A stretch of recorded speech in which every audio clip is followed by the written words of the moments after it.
So we're going to review a material that was covered in the course after the midterm exam. In the first topic, which was in section 15.8, is on Lagrange multipliers, which are used in many, many different places where mathematics is applied. And for Lagrange multipliers, the problem is to find the minimum or maximum value of a function subject to a constraint. So let me take a typical problem, and I will try to choose one from the text. So we have a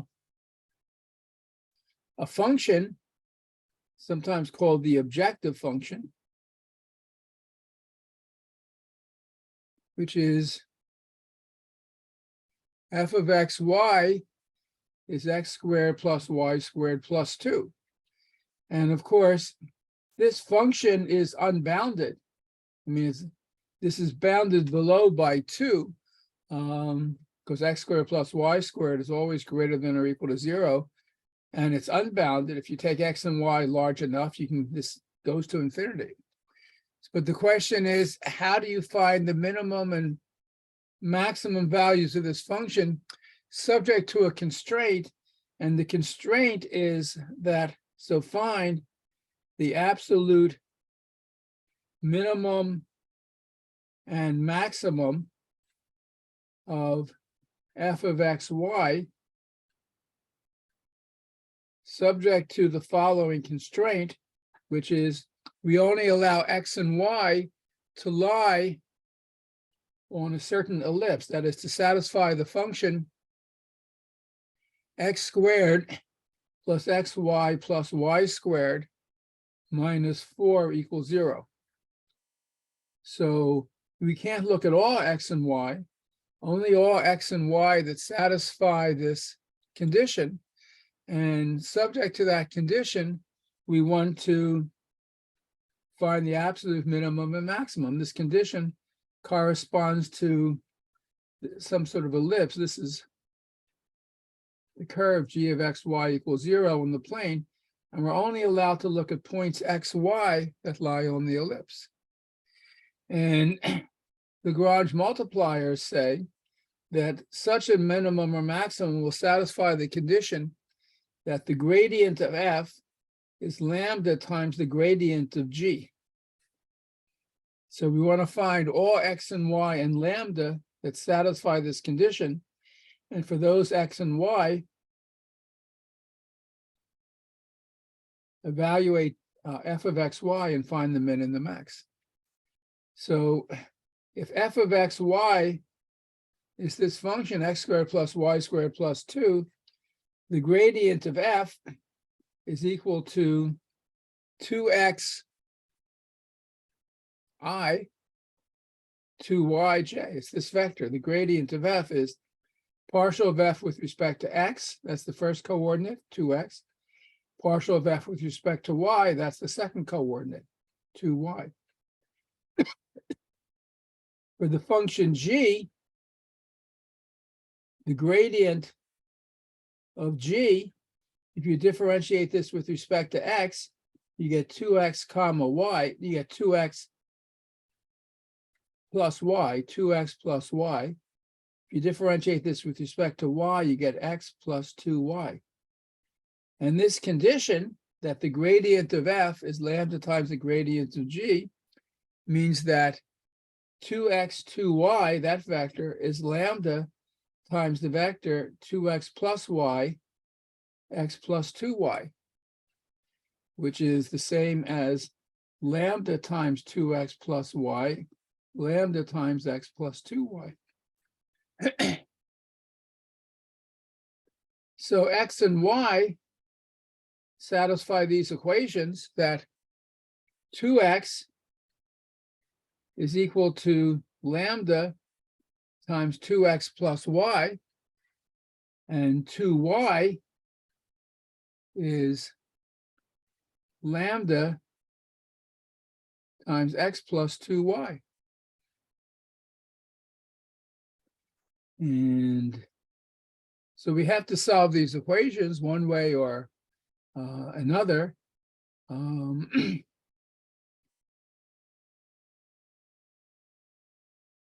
If you subtracted, for example, the second equation from the first, you would get, let me write one underneath the other.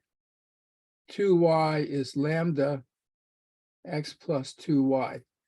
So if you subtract, you get 2x minus 2y is lambda 2x plus y minus lambda x plus 2y. This is 2 times x minus y. This is equal to 2 lambda x minus lambda x. That's lambda x. Lambda y minus 2 lambda y minus lambda y is lambda times x minus y.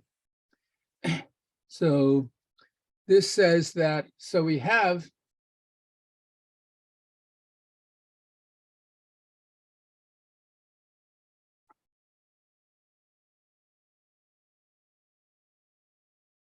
two x minus y is lambda times x minus y, which means 2 minus lambda times x minus y equals 0, which means either lambda equals 2 or x equals to y. Now, if x equals y, we have the constraint equation that g of xy is equal to x squared plus xy plus y squared minus 4 equals 0. So g of x comma x, that is if that x equal y, you get x squared plus x squared plus x squared minus 4, which is 3x squared minus 4 equals 0. So x squared equals 4/3. So x is equal to plus or minus 2 over the square root of 3. So we get, what are the points x, y that satisfy this equation then? We have 2 over root 3 comma 2 over root 3, or minus 2 over root 3 minus 2 over root 3. So if x equals y and satisfies this constraint, you have 2 points.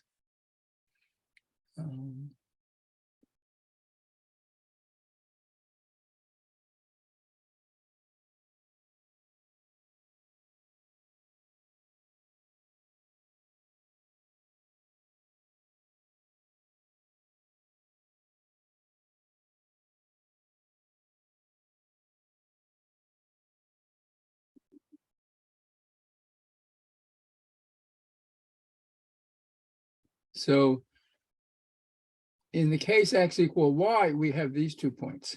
We also have the possibility that lambda is equal to 2.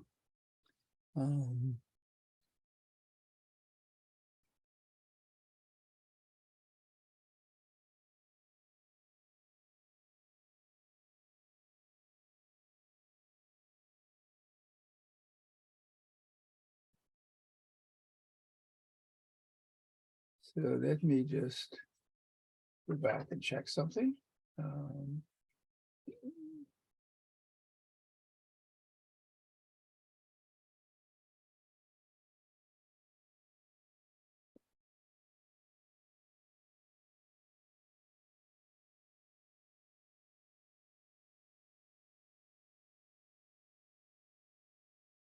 So first, while I have this. So the objective function we're trying to maximize is f of xy equal to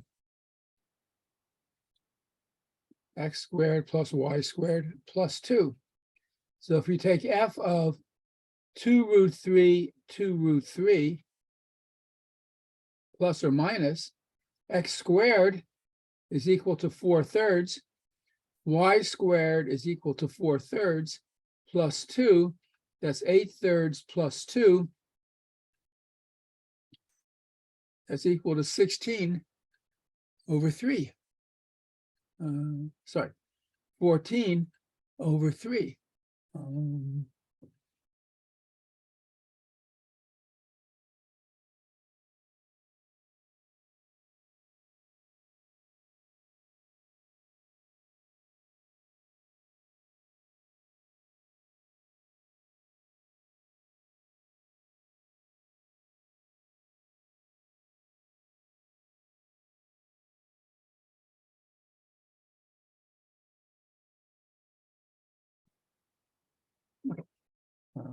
I also want to look, all right, so let me just review. So we have the objective function, x squared plus y squared plus 2. We want the absolute maximum and minimum subject to the constraint that x and y satisfy this equation, which means lies on the ellipse. So the method of Lagrange multiplier says solve the equation gradient of f equal lambda gradient of g. You find all x, y, and lambda that satisfy this equation.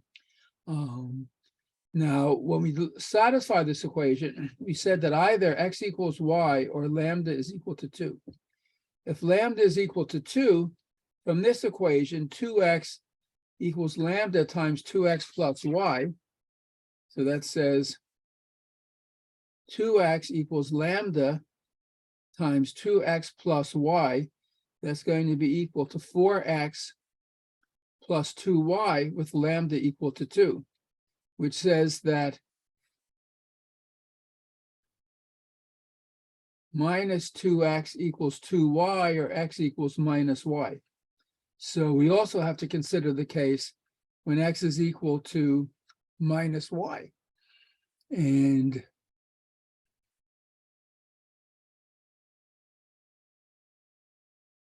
in that case, our constraint, g of xy, which is equal to x squared plus xy plus y squared minus 4, that's x squared minus x squared plus x squared minus 4.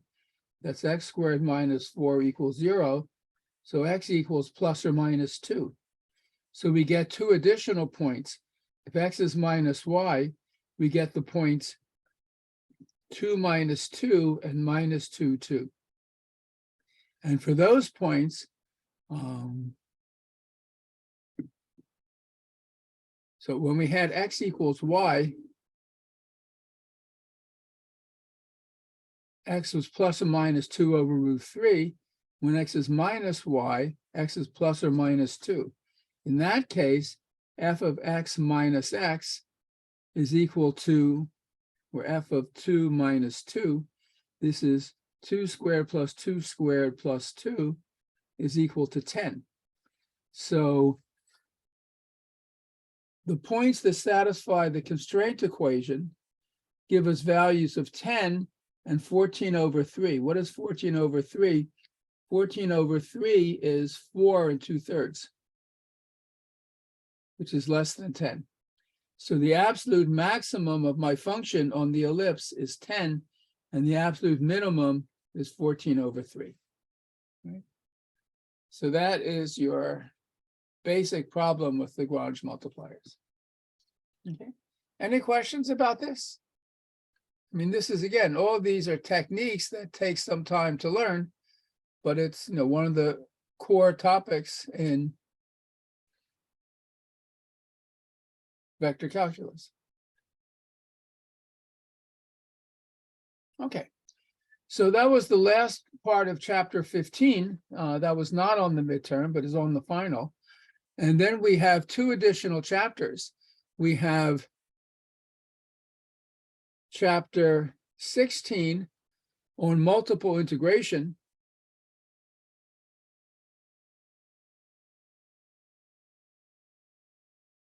And chapter 17 on vector calculus.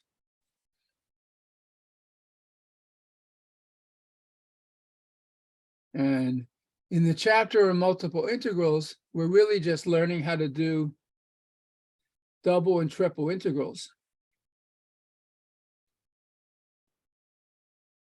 And in the chapter on vector calculus, we learned about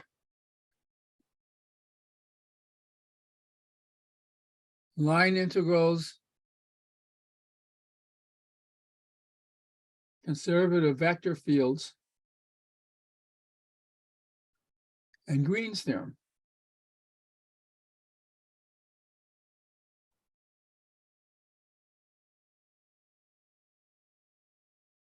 So let's look at some examples of multiple integrals. And let me try to calculate some of them. So the key fact about multiple integrals is that you can reduce them to iterated integrals of functions of a single variable. So let me go to the exercises at the end of section 16.1, which is the core part of this subject. So just the way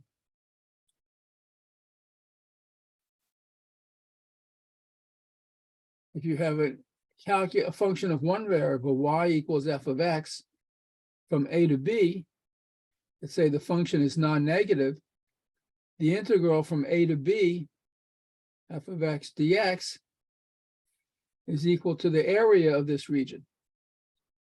If you have a function z of two variables,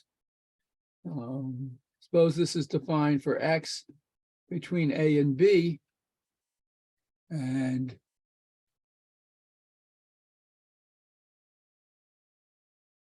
y between c and d. So in the xy plane, this corresponds to some rectangle R. Doesn't look, it looks like a parallelogram because of how we draw this. This is A, B, C, and D. So we have this rectangle. And if our function is non-negative, the graph is some surface lying over this rectangle. And one interpretation of the double integral over this region R of the function of f of x, y, we write it as dA, is the volume. So instead of the area under a curve, we have the volume under a surface, and that's what this double integral is calculating. So let me just look at some examples.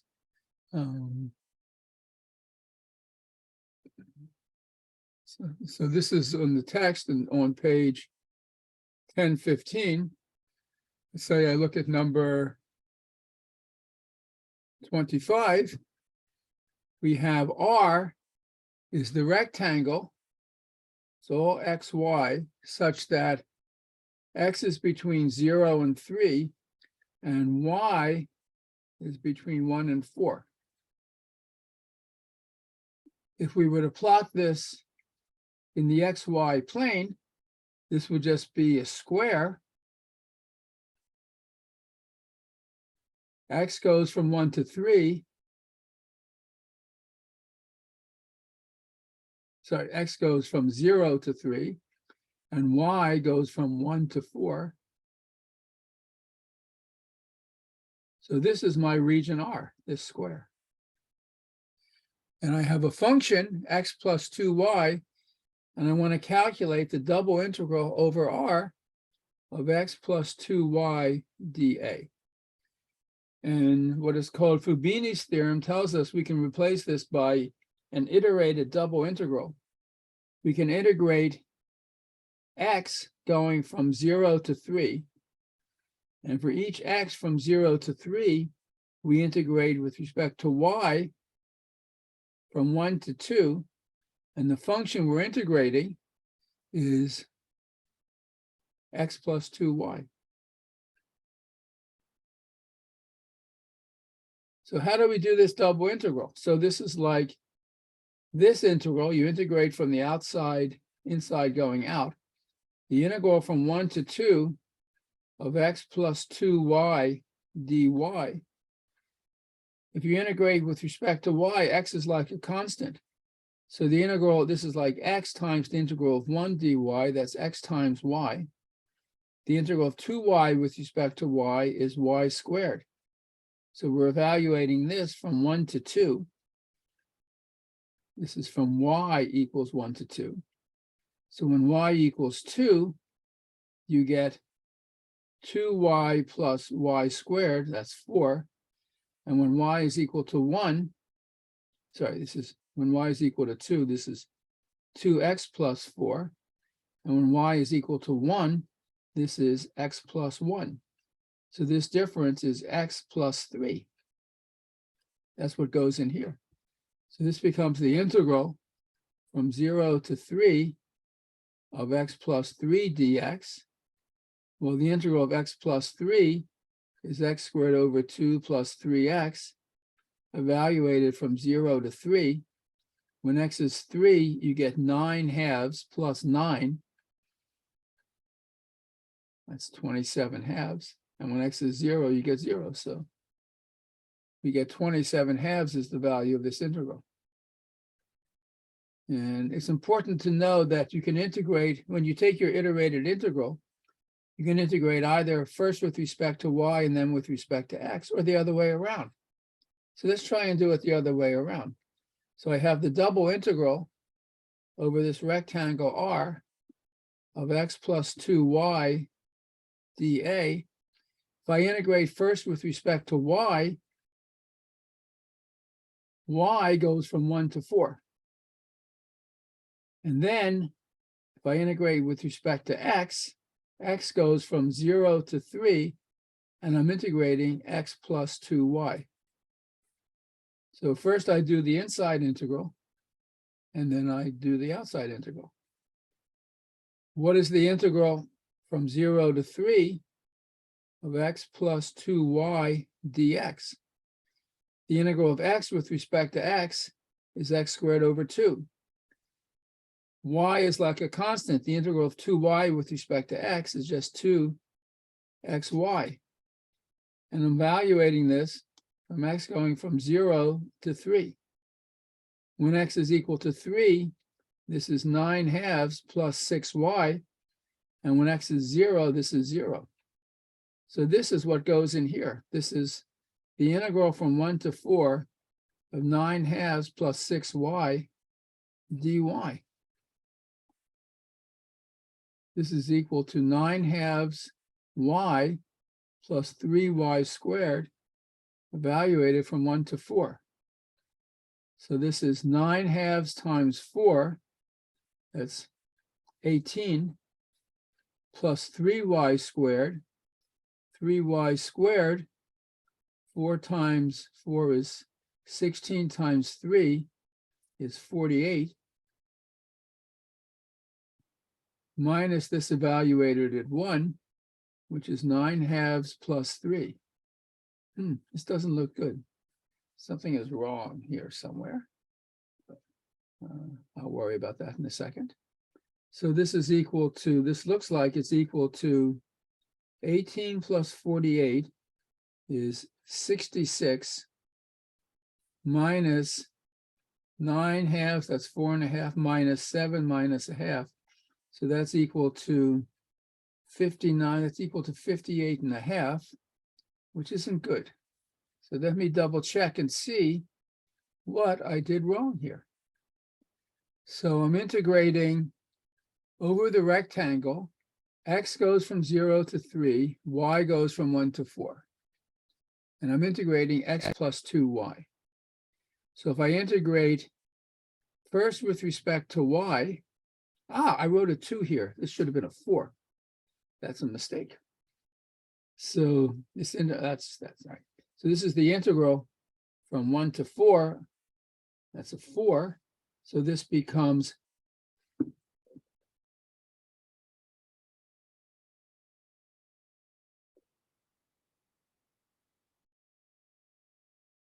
4x plus 16 minus, when y is 1, x plus 1, that's 3x plus 15. So what goes in here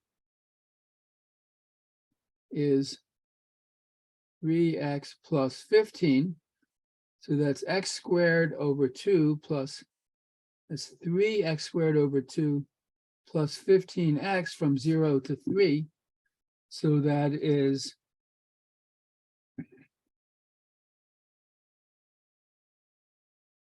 3 times 27 over 2, that's 81 over 2, plus 45.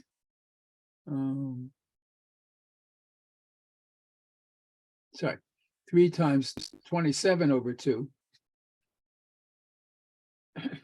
plus 45. 27 over 2 is 13 and a half. So that's 58 and a half. And that is exactly what I got a moment ago. So it's always good to be able to read your own writing and copy things down. It's also good to do a problem in 2 different ways. And that way you have a check of whether or not you did it correctly. Okay. So that's your basic double integral. And that is, all right, any questions about this? All right. So this is really the most important part of chapter 16. And the real core part of the course is in chapter 17 on vector calculus.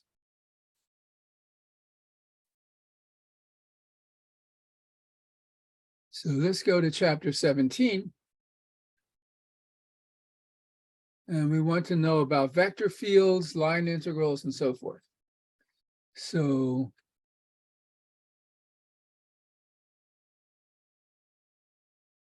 we have a vector field. This is just a function, f, if it's 2-dimensional. We have a function of x and y, but it's a vector. It's not a scalar, it's not a numerical function.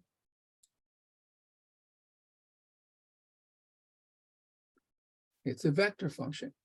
So this is going to be some vector, let's say little f of xy comma little g of xy.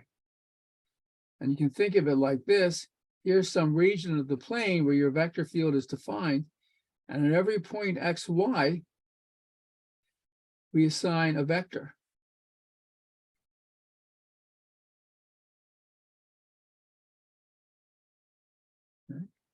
So that's what a vector field is in 2 dimensions. In 3 dimensions, you would assign a 3-dimensional vector to a point in 3-dimensional space.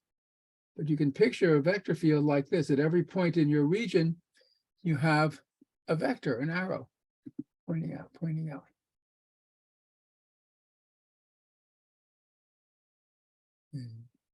A simple example, for example, a way to picture this is you can imagine you have some fluid flowing down a stream, but it might have eddies, and at every point there's like a little velocity vector for the direction in which the velocity of the fluid is moving at that particular place. So if you have what is called laminar flow, everything is just pointing straight down. But for example, if you had some rock sticking out, then the water has to move around it. So you have your water molecules aren't going straight downstream. They're going a little bit to the left, a little bit to the right, and so forth. So you can think of a vector field in 2 dimensions as describing as being the velocity vector of a fluid. That's a simple example. Or if you study electricity and you have an electric field, there's the electric field E is a vector field, and it tells you the direction of the electrical field, a charge, for example, at any given point.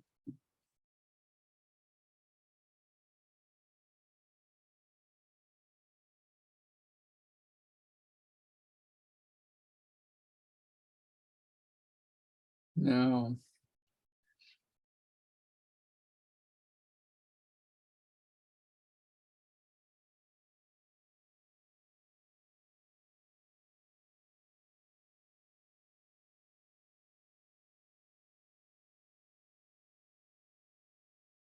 the most important vector fields are gradient fields. So suppose we have a scalar function, phi of xy. So we have a scalar function in some region R. At any point xy, phi of xy is just a number. This is just a scalar function, but whenever you have a scalar function, you can take its partial derivatives. You have the partial of phi with respect to x, which I'll write as phi subscript x, and the partial of phi with respect to y, which is phi sub y. And from our scalar function, we create a vector field. The vector field has components which are the partial phi with respect to x at xy and the partial derivative of phi with respect to y. And that's usually written as an upside down delta. And this is called the gradient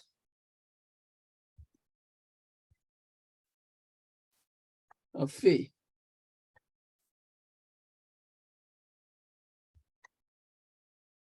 So for example, if phi of xy were equal to x cubed y squared, the partial of phi with respect to x would be 3x squared y squared.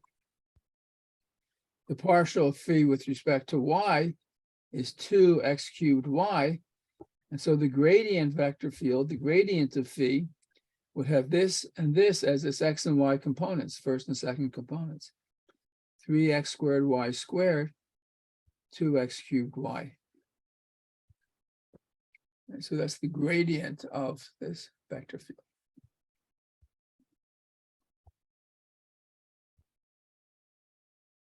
Okay.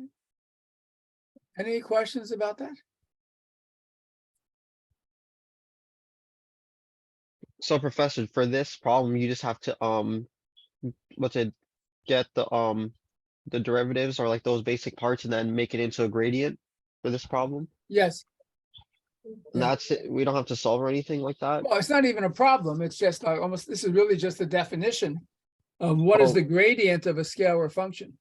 Oh yeah. I So mean, like if I said, here's the function, find the gradient, this is what the answer would be. yeah, just like how before in the midterm we had like find the derivatives of these functions, like the same thing. Almost, but Exactly. okay. Yeah. Yeah. Thank you.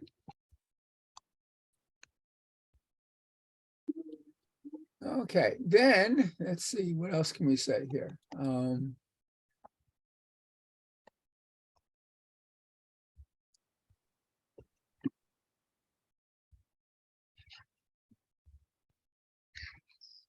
Line integrals. So,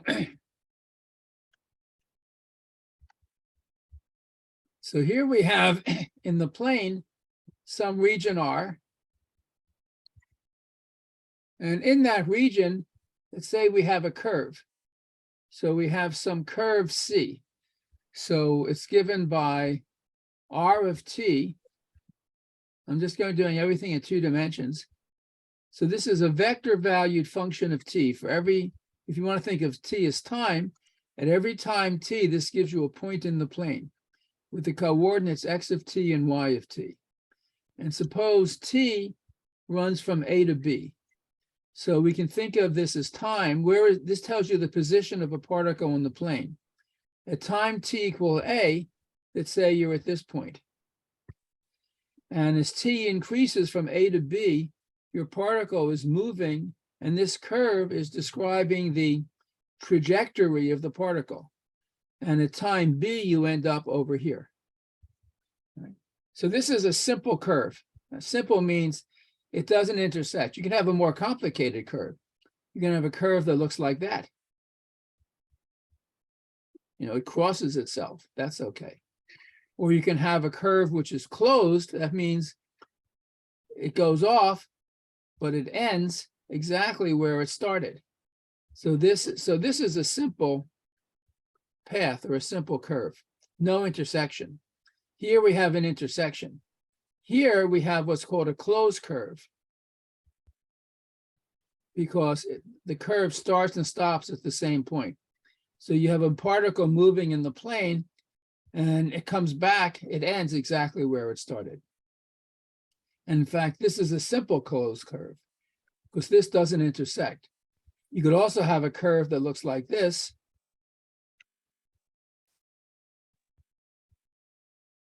Oops.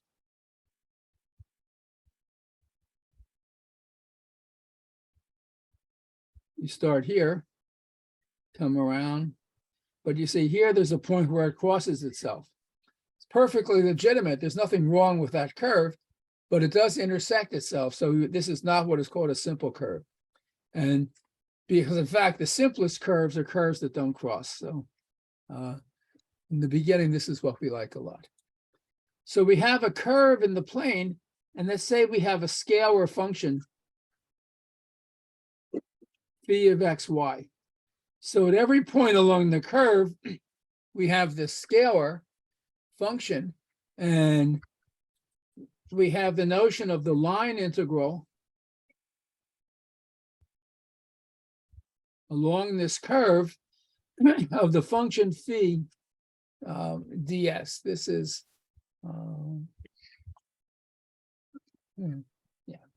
or it's called this f, because that's the letter that the book uses. So we have this line integral, the integral of c f ds.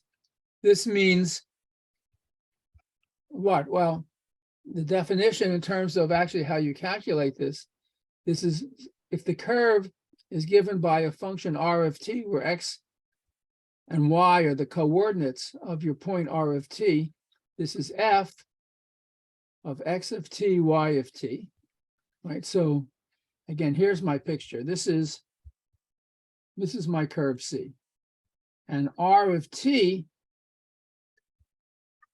has these coordinates. So if you take a point F and you evaluate it at this point, the x coordinate is x of t and the y coordinate is y of t. And I want to integrate f of x of t, y of t from a to b, and it's dr, which is the absolute value r prime of t dt. So if you think of this as taking your interval from a to b, dividing it up into subintervals of length delta t, taking some point t sub I in this subinterval, you have along your curve, you want to say that the contribution of this subinterval to what will be the total interval, you take the value of f at this point times the length of this piece of arc. So this is exactly a generalization of how you define the integral in calculus 1, where instead of moving along an arbitrary curve, you're just moving along a piece of the x-axis. But if you generalize that slightly, this is what you would get. So this would be the line integral. And let me just do one calculation so you see what this means, if you like, in practice. So here's a typical kind of example. You might think of your function, your scalar function. So you can imagine you have some region in the plane, R, and you have a function which says, like, what is the temperature at a given point? So at any point in this region, xy, t of xy, you can think of this as temperature. So that's like a scalar function, right? It doesn't depend, it's not a vector. At every point, there's a number, which is the temperature. Suppose we take our region to be the unit circle, or the unit disk. So -1, 1, 1, -1. And suppose I want to find, so let's say the temperature at xy is given by 100 times x squared plus 2y squared, right? So somehow or other, whatever is the nature of the environment and the materials, at any point xy in the unit disk, this is the temperature. And for some reason or other, we want to find the average value of the temperature as you go around the circumference of this disk. So the average value of something along a curve is the integral along the curve divided by the length of the curve. So let me start by calculating the integral of t ds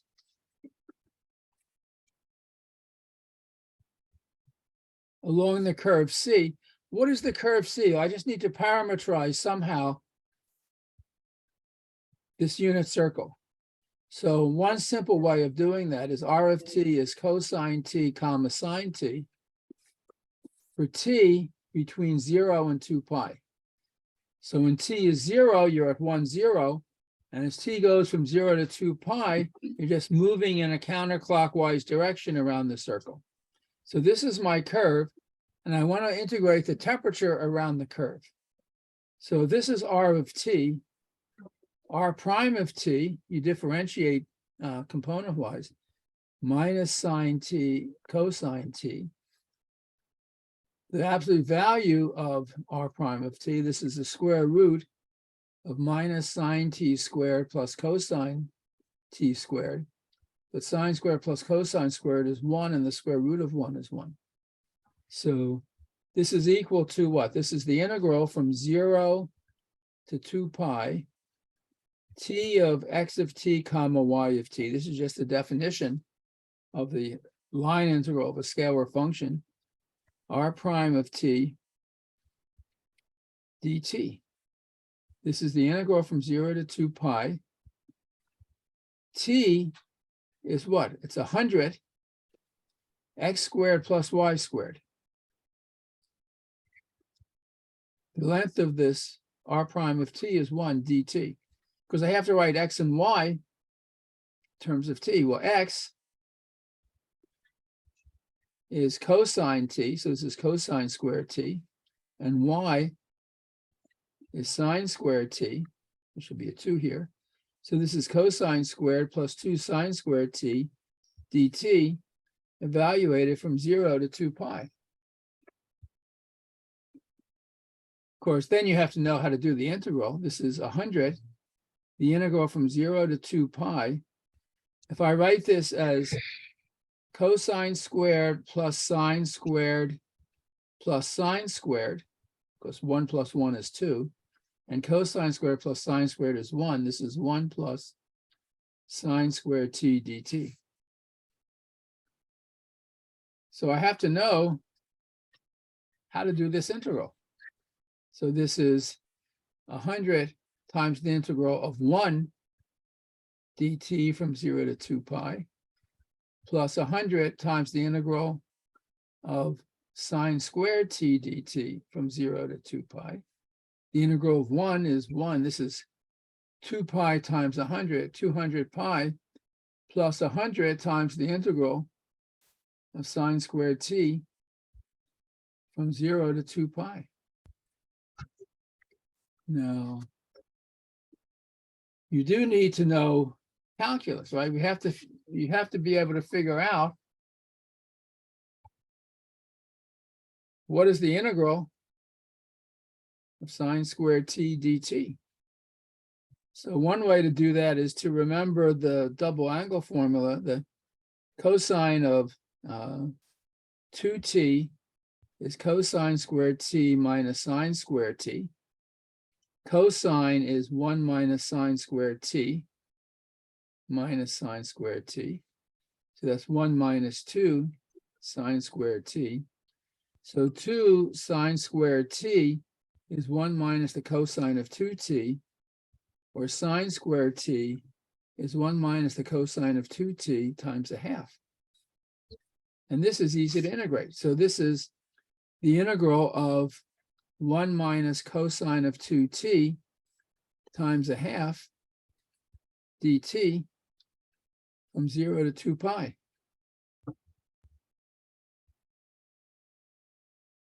The integral of 1 is t. The integral of cosine of 2t is a half sine of 2t, and we're evaluating that from 0 to 2 pi. That's 1/2. T from 0 to 2 pi is 2 pi, and the sine of 4 pi and the sine of 0 are both 0. So this integral just turns out to be pi.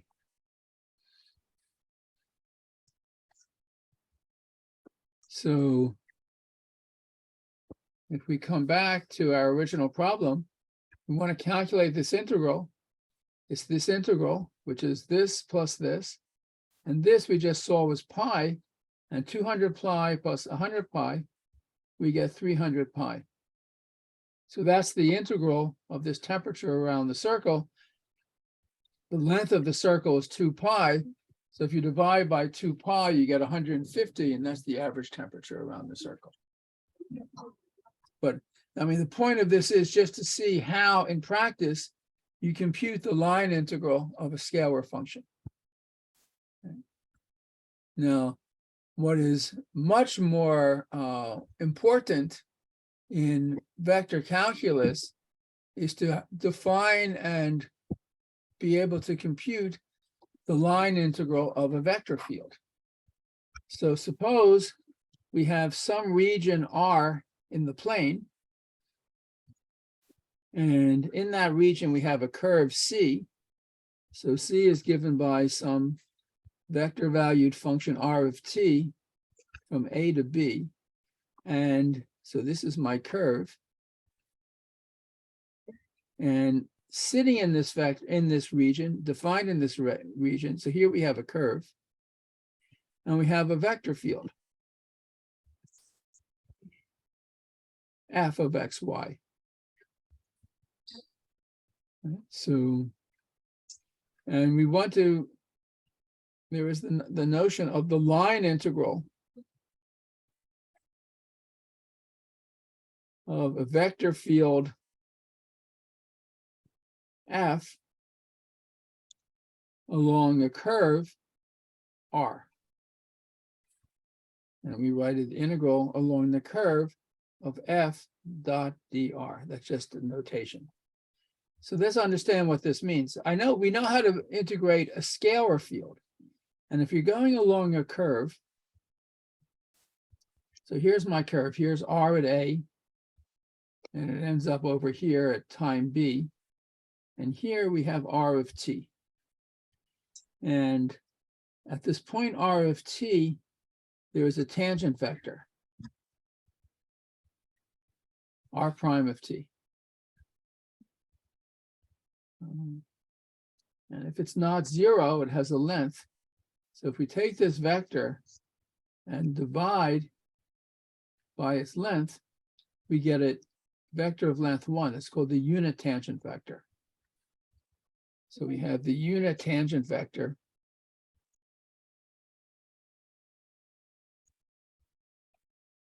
which is R prime of t divided by its length.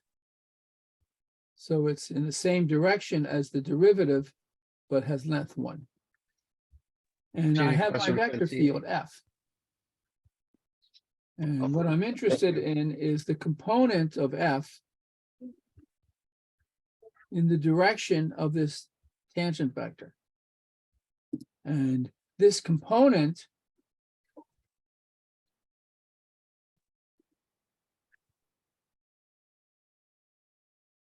in the direction of the tangent vector, well, that is the inner product of f with t.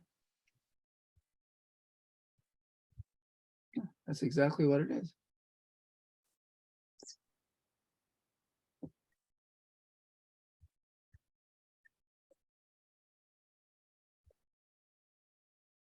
And that's what we integrate. So this is going to be an integral along the curve of f dot t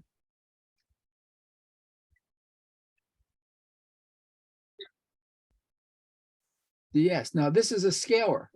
So we're integrating along the curve this scalar function ds. And so this is equal to the integral from A to B. What is f dot t? I just wrote it down. It is f dot product with r prime of t over the length of r prime of t ds, which is length of r prime of t dt. These cancel. So we just get the integral from A to B of f dot product r prime of t dt. So for us at this point, Well, I mean, this is how one derives the definition or the formula for the line integral of a vector field. But for purposes of certainly the exam, and in fact, most uses of it, what you have to know is you can take this as the definition of the integral of the line integral of a vector field F along a curve R of t. So the integral along the curve F of F dot dr is defined to be the integral from A to B of F dot product with R prime of t dt. And what this really means is, what is this dot product? So F of x, y, that means F, if my vector field is given by functions f and g, then f at x, y is equal to f at x of t comma y of t, g at x of t, y of t. And we're taking the dot product with r prime of t, which is x prime of t, y prime of t. So to make this concrete, let me do a couple of calculations, because this is what you'll be expected to do on the final.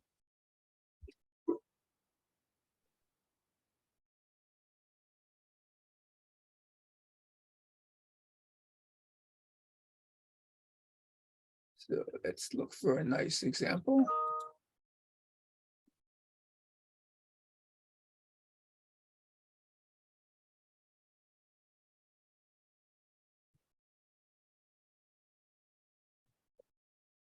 So suppose we have a vector field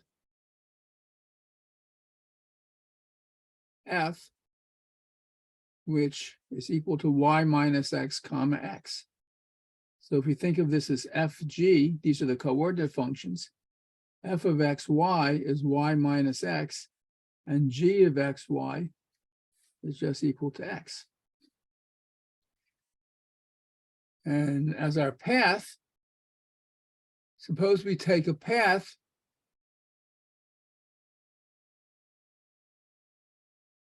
from 1, 0 to 0, 1. Let's call this point P and this point Q. So how do we parameterize this path? What is one way to parameterize this path? So the curve is given by a function R of t, which is cosine t sine t. As t goes from 0 to pi over 2, we move along the curve from 1, 0 to 0, 1.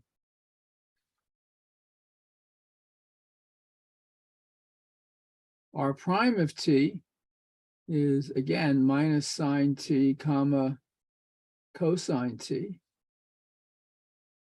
The absolute value of this vector is 1, which makes things nice and simple. So my line integral along this curve C of the function f dot dr is the integral, t goes from 0 to pi, f of xy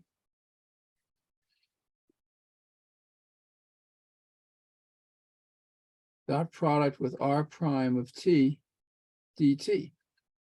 What is this? Integral from 0 to pi, f of xy, I'll do this in 2 steps. That's y minus x comma x dot product with r prime of t, which is minus sine t cosine t.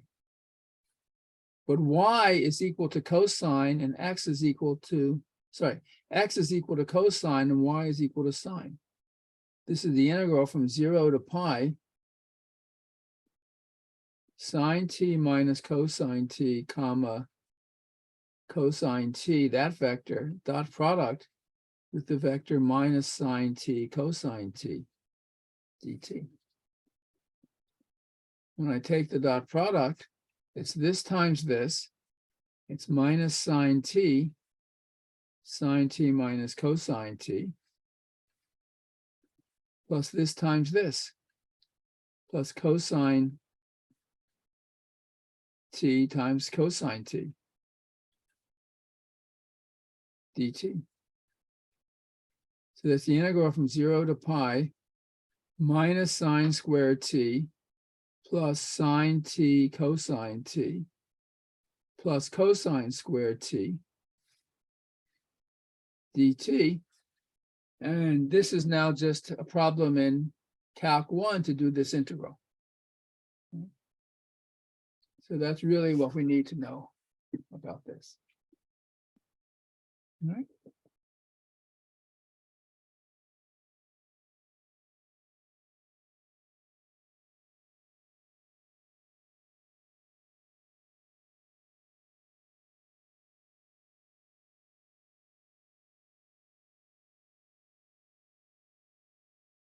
Now, line integrals become particularly nice in the case of what are called conservative vector fields.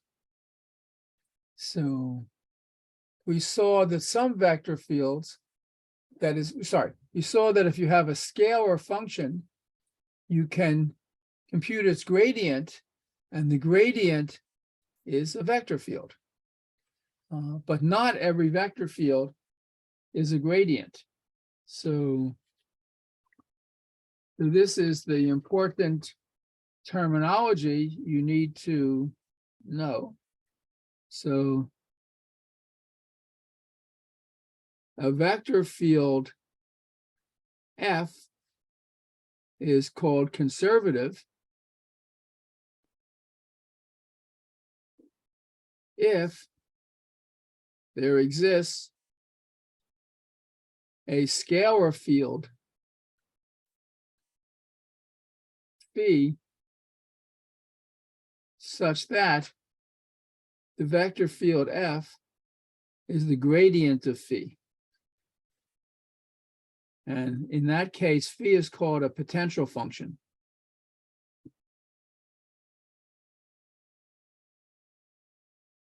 For F. Now, not every vector field is conservative, but many are. And there's a simple test to see if a vector field is conservative. So let F be the vector field with coordinate functions little f, little g. So if F is conservative, then there exists a scalar function phi such that F, which is f comma g, is the gradient of phi. So its coordinates are the partial derivative of phi with respect to x and the partial derivative of phi with respect to y.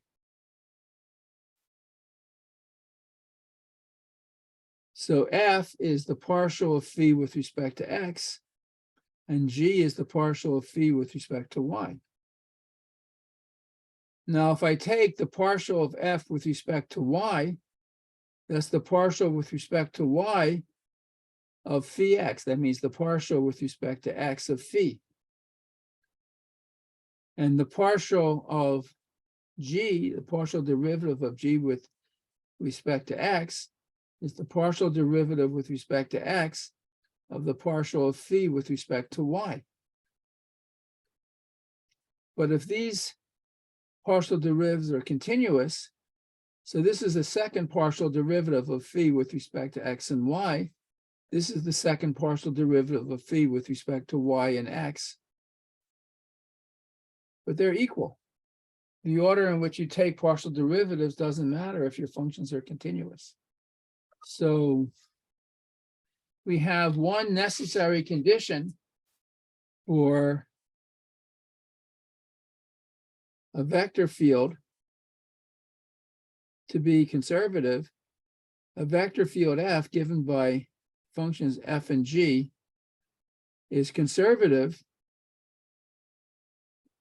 if the partial derivative of f with respect to y equals the partial derivative of g with respect to x. And this necessary condition for a vector field to be conservative is also sufficient. So this a vector field is conservative if and only if this condition is satisfied. And one important property of a conservative vector field is that the line integral along a curve only depends on the starting point and the ending point of the curve. So this is sometimes called the fundamental theorem.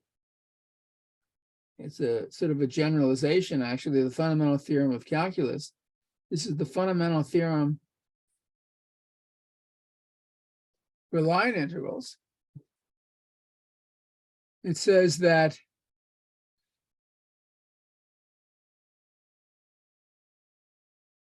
if your vector field f is conservative, so it's the gradient of a scalar function phi, then if you have some curve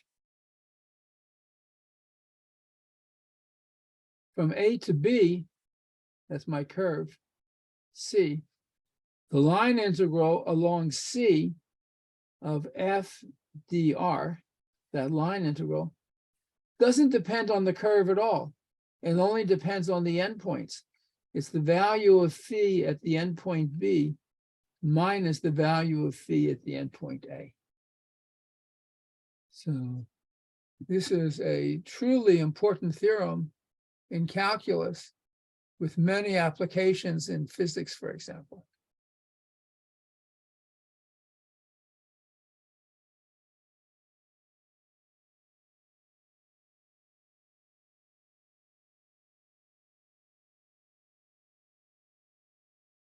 So let me look at an example. Let me just invent an example to make things easy. Suppose I take the function phi of xy to be xy. And I take a vector field f, which is the gradient of phi. So the partial derivative of this with respect to x is y, and the partial derivative of this with respect to x, with respect to y, is x. So this is my vector field. And suppose I take a curve in the plane. Let's say it's, I don't know. Let me start at the point 1, 2 and go down a straight line to the point 2, 1. So that's my curve. And I want to compute the integral along that curve of f dot dr. So I need to parametrize this curve. So I want r of 0 to be 1, 2, and I want r of 1 to be 2, 1. And if I'm moving down this curve, let's say that r of t is equal to 1, 2 plus t times 1 minus 1. Let's see if this works. If t is 0, I'm at 1, 2. If t is 1, I am at 2, 1. Yeah, this works perfectly. So this is equal to t plus 1, or 1 plus t, and 2 minus t. So this is my curve. I'm moving along this curve from 1, 2 to 2, 1. And r prime of t is equal to 1 minus 1. So my integral, this is the integral along the curve, is the integral from t equals 0 to t equal 1 of f dot product r prime of t dt. What is f? So f, which is f at xy is y comma x. And along the curve, y is 2 minus t and x is 1 plus t. So that's along the curve, f is 2 minus t, 1 plus t. And r prime of t is 1 minus 1. So I'm integrating from 0 to 1, the dot product of these two vectors. F of x, y, dot product r prime of t, that's the dot product of 2 minus t, 1 plus t, with 1 minus 1. That's equal to 2 minus t times 1 plus 1 plus t times minus 1. So that's 2 minus t minus 1 minus t, looks like 1 minus 2t, if I'm doing my arithmetic correctly. That's it. F of x, y. X is 1 plus t. Y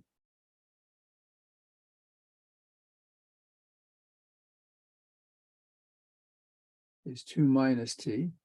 R prime of t is 1 minus 1. I get 2 minus t minus 1 minus t, 1 minus 2t. So I'm integrating 1 minus 2t from 0 to 1. The integral of 1 minus 2t is t minus t squared, evaluated from 0 to 1.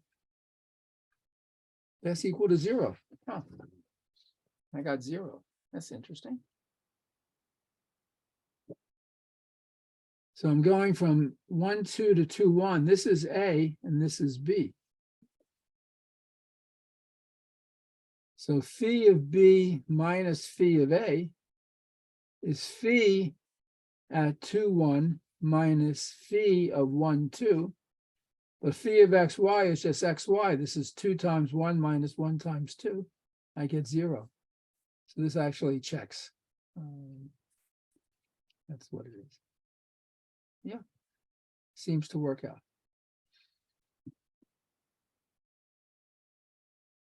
So this is an example of the fundamental theorem for line integrals, which says that when you integrate a conservative vector field along the path, your conservative vector field is the gradient of some potential function phi, and the integral is just the difference in the value of phi at the endpoint minus the value of phi at the starting point of your curve.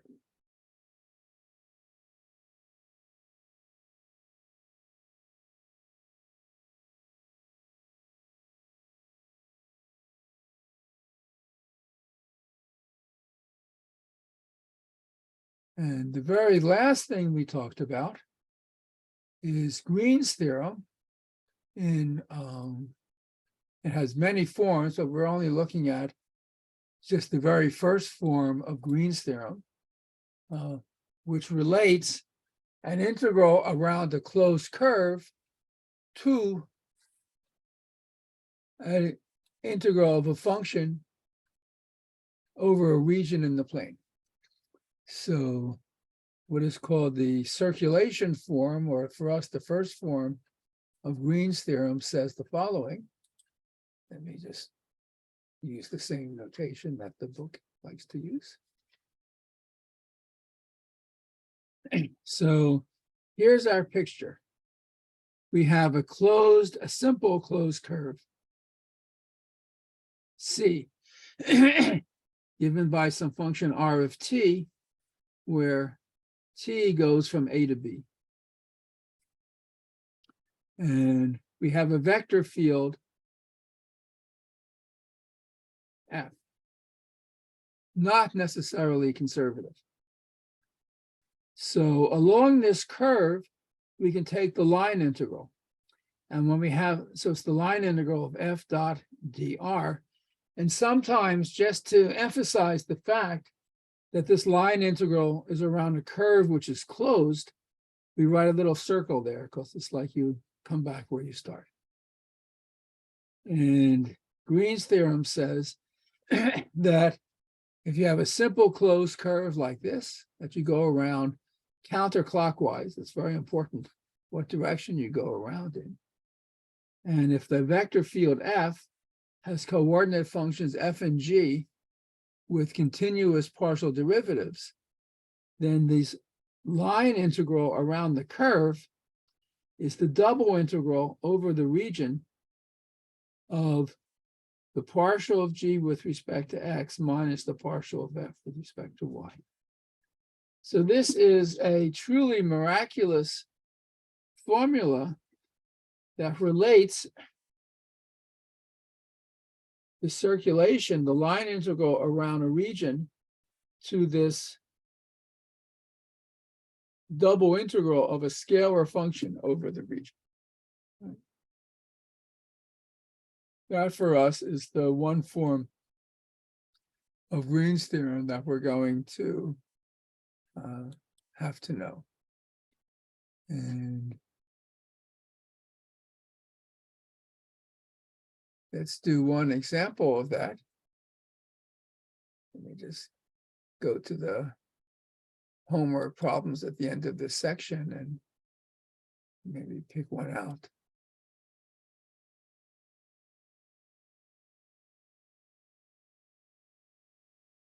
At random. Find this end of the section.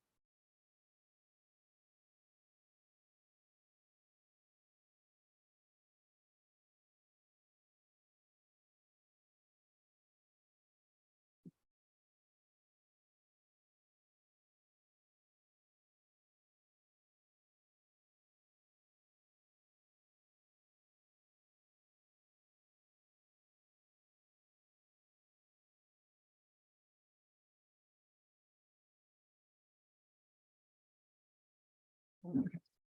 So I'm going to look on page 1134. So the exercises with Green's theorem for what is called the circulation form. Take number 19. So we have a vector field F given by minus 2xy comma x squared. And R is the region bounded by two lines or two curves bounded by y equals x times 2 minus x and y equals 0. So x times 2 minus x, that's a parabola that looks like that.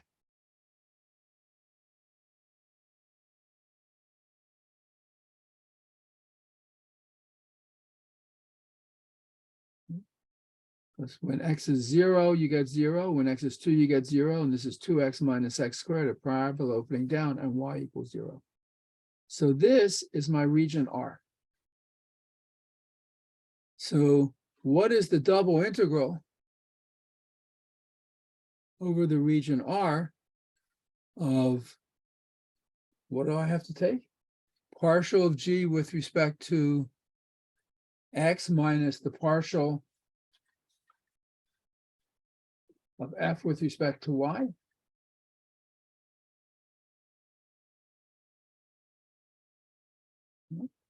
Partial of g with respect to x minus the partial of f with respect to y.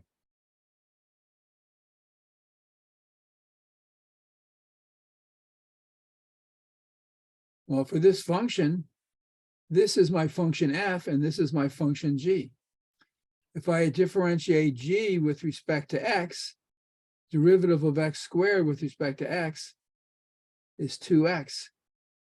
If f is minus 2xy, the derivative of f with respect to y is minus 2x is minus 2x. 2x minus minus 2x is 4x.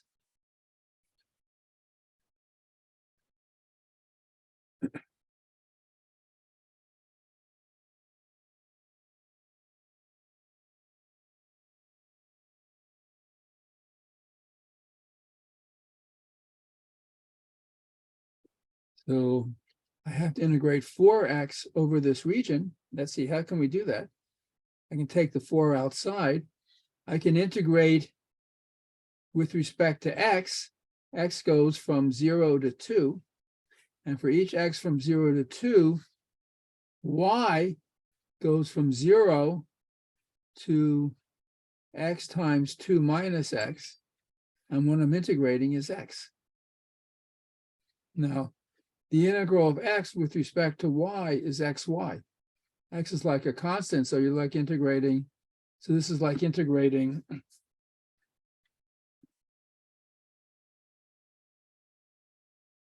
take the x outside, 1 dy, integral of 1 with respect to y is y.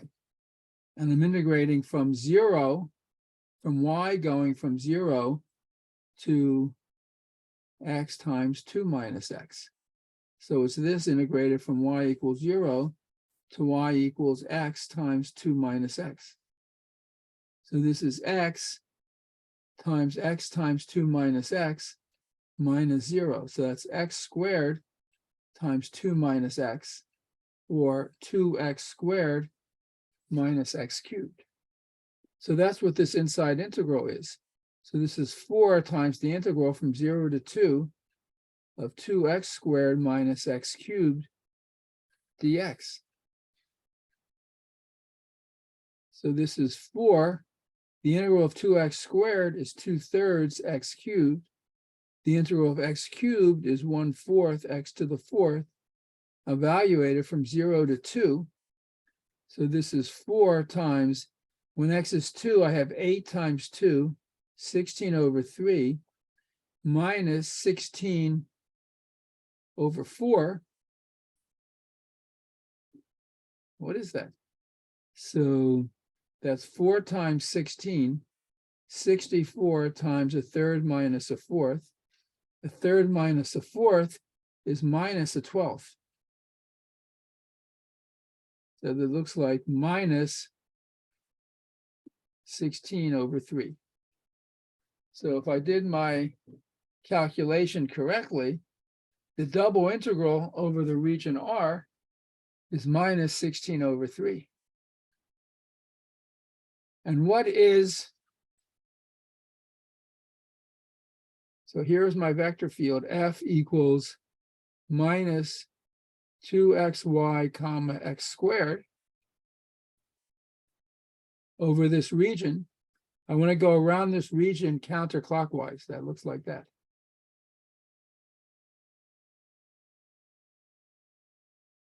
So how do I parameterize this curve? I have R of t, first of all, is equal to t from 0 to 2. And how do I go from here back to here? This was the curve y equals x times 2 minus x. So, sorry, R of t is t comma 0. As you go from, t goes from 0 to 2. When you go from here back to here, what is R of t?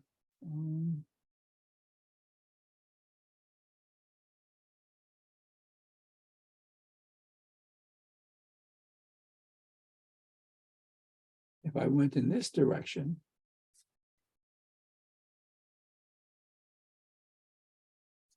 Let me call this S of t for the moment.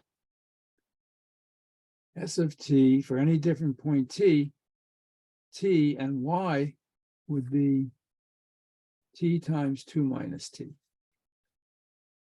I want to go backwards. So I'm just going to take minus that integral.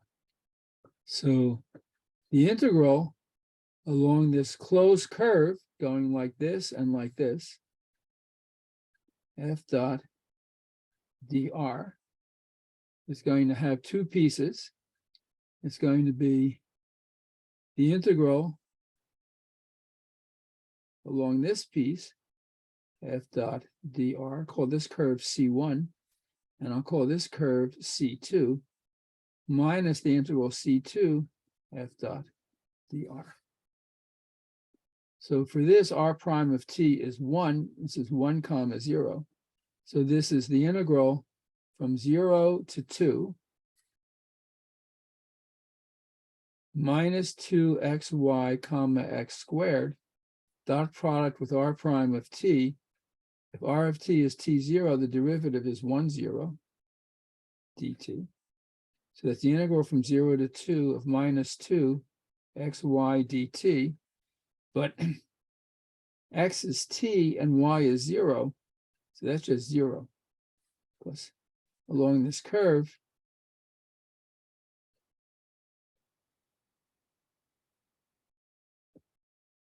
the first coordinate is 0. And what about going along this curve? So the integral along the curve C2 of f dot dr. This is an integral from 0 to 2. F is minus 2xy. So along this curve, x of t is t, and y of t is 2t minus t squared. So r prime of t is the derivative 1 and 2 minus 2t. So this is minus 2xy minus 2t times 2t minus t squared dot product with 1 plus x squared t squared times dot product with 2 minus 2t dt. So this is the integral from 0 to 2. This is minus 4t squared plus 2t cubed plus 2t squared minus 2t cubed. So these cancel. I get minus 2t squared integrated from dt from 0 to 2. That's minus 2/3 t cubed from 0 to 2. That's minus 16/3. And that's exactly, in this miracle calculation, what I got here. Well, the only thing that's clear to me is this is very important to know, but I have to be hesitant to put a problem like this on the final exam because you can spend easily 45 minutes working out this problem and you only have 2 hours for the whole final. So there might be little bits of this separated into small chunks that would be on the final exam. But certainly if you can do a problem like this, then you have mastered the material in the class and you will find the final exam very easy.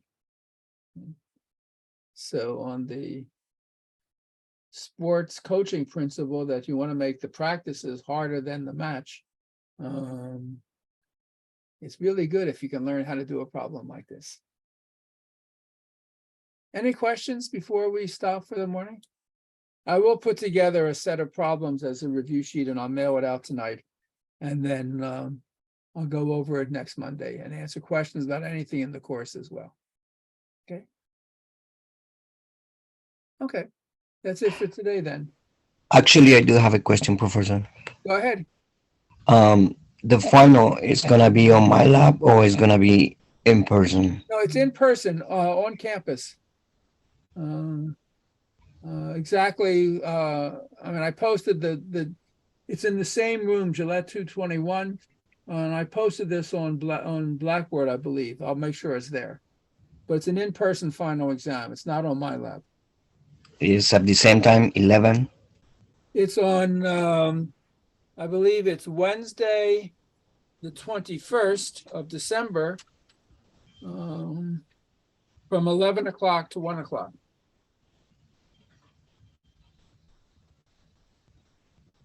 Sorry, no.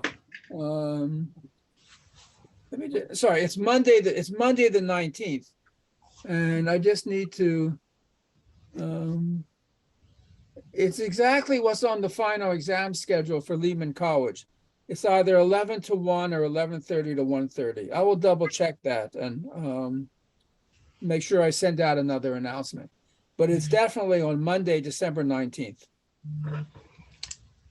In person, Gillette Hall. Yeah. I have another question. What time is the office hour for Math 156 today? There's an office hour at 1 o'clock today, for example. Okay, that's it. No more question. Yeah. Okay, very good.